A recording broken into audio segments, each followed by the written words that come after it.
Kosova ka ndryshu që është në momenti kur ka përfundu lufta. Që është atë ditë ka ndryshu. Ditën e dytë ka ndryshu pak ma mirë se ditën e parë. Ditën e tretë gjithashtu, tash jemi në 18 vjetorin e pavarësisë, 18 vjetori është më i mirë se 17 vjetori.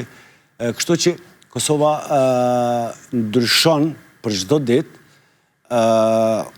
Më pyesin mu shpesh si e shef, tham kur ma mirë s'kem qenë, po me të vërtet jam interesuar me punu 100 herë ma shumë për me bo shumë ma mirë.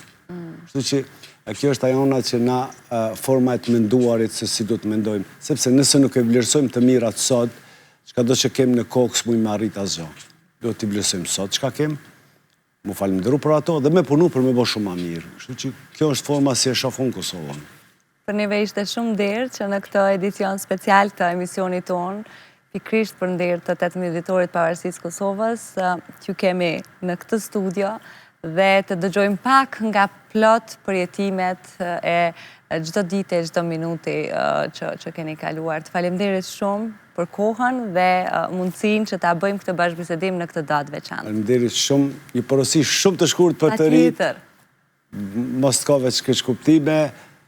Të rinjt duhet të mësojnë vetëm një gjë, kur është koha për të protestuar, ne të protestojnë, ne të na kundërshtojnë edhe ne. Kur të është koha për të festuar, ne të festojnë. Kjo është porosia ime. Kështu që sot le të festojmë të gjithë, pra? Patjetër, sot është dita e fesë, le të festojmë. Faleminderit shumë edhe një herë, zoti Berisha.